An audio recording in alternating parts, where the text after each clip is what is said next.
Hello everyone, welcome to my channel. আজকে শাড়ির ওপর পদ্মফুল পেইন্ট করার টিউটোরিয়াল আপনাদের সাথে শেয়ার করব।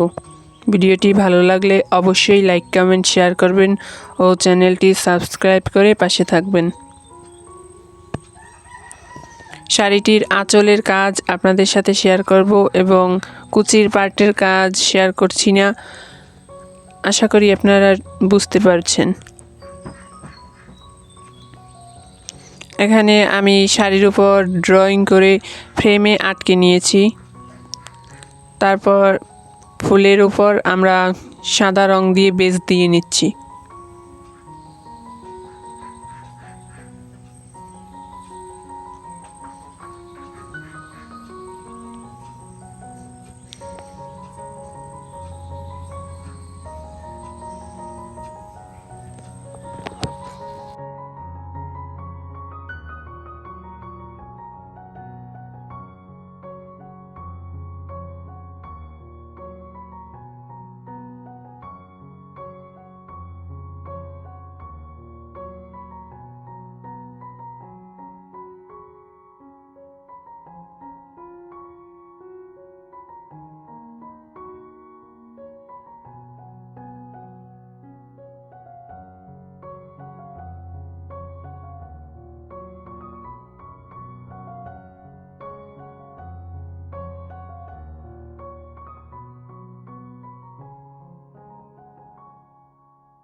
এবারে পাতার আমরা পেইন্ট করা শুরু করেছি পাতায়।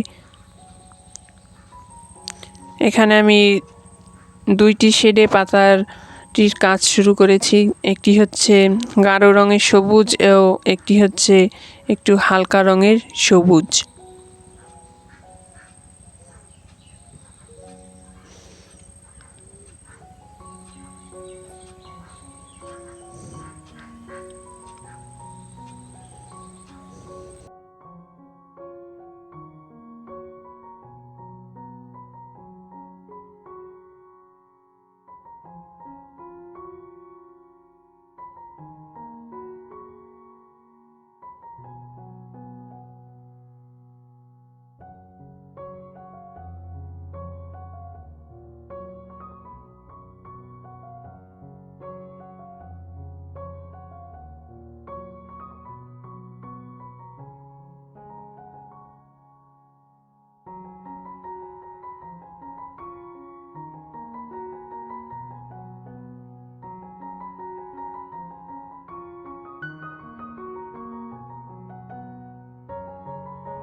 কলিতেও আমরা এভাবে পেইন্ট করে নিয়েছি। এবারে আমাদের যে ফুলটিতে প্রথম সাদা বেজ দিয়ে নিয়েছিলাম সেটি শুকিয়ে যাবার পরে ফুলের ভেতরের অংশে আমরা হলুদ রং দিয়ে এঁকে নিচ্ছি।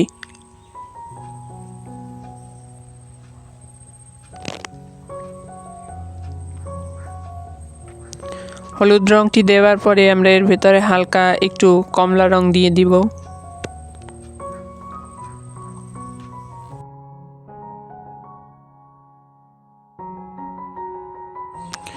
এবারে ফুলের পাপড়ির অংশে আমরা গাঢ় গোলাপি রংটি দিয়ে কাজ শুরু করব।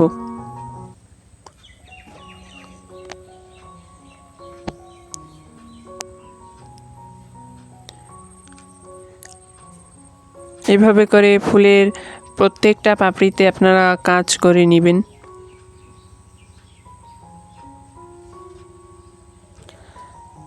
আমার ফেসবুক পেজের নাম চিত্রকাব্য। ভিডিওটির কমেন্ট বক্সে পেজের লিঙ্ক পেয়ে যাবেন, চাইলে আমার পেজটি ঘুরে আসতে পারেন। সেখানে এরকম হ্যান্ড পেন্টিং শাড়িগুলো রিজনেবল প্রাইসে পেয়ে যাবেন।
একইভাবে ফুলের কলির অংশেও আমরা কাজ করে নিয়েছি।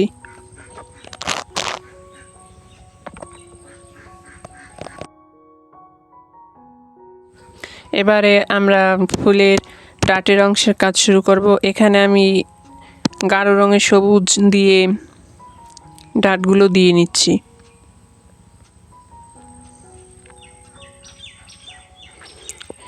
এই সবুজটি পাতায় ব্যবহার করা রঙের থেকেও গাঢ় রঙের সবুজ কালার দিয়ে কাজ করা হচ্ছে।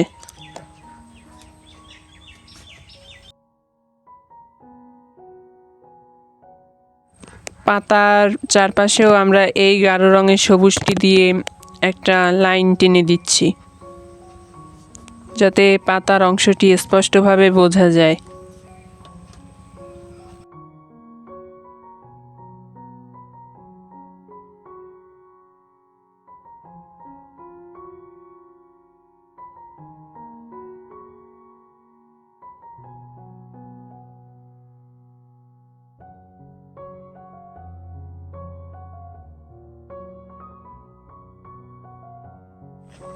এই ফুলের কলিটি হচ্ছে একেবারে কচি ফুলের কলি, তাই এটা গাঢ় রঙের সবুজ রং দিয়েই আঁকা হচ্ছে।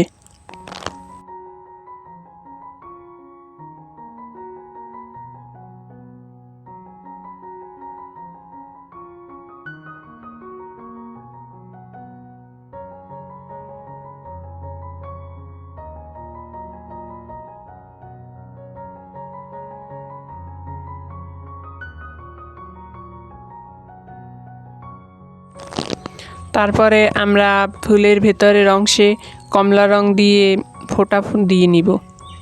এভাবে করে প্রথমে শাড়িতে আমরা পদ্ম ফুলগুলো এঁকে নিব।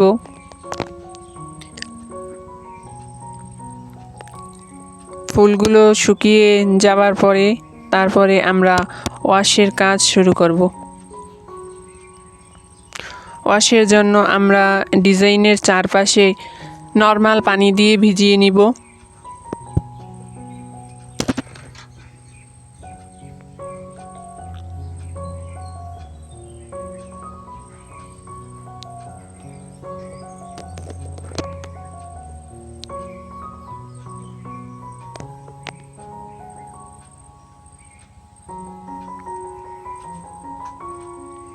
ভিজানো হয়ে গেলে আমরা নীল রং দিয়ে ওয়াশ দিয়ে নিব।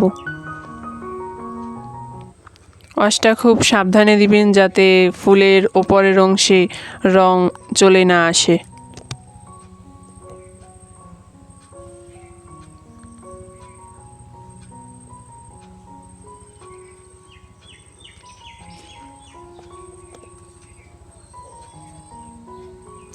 এটা মূলত পানি হিসেবে ওয়াশ দেওয়া হয়েছে, যে পানির উপরে পদ্ম ফুল এবং পাতাগুলো ভেসে আছে। এভাবে ওয়াশ দিয়ে শুকিয়ে নেবেন।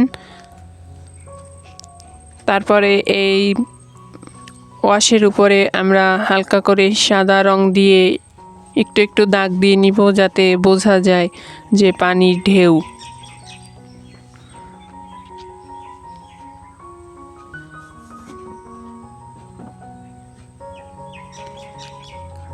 এইভাবে করেই শাড়িতে আপনারা পদ্ম ফুল এঁকে নিতে পারেন।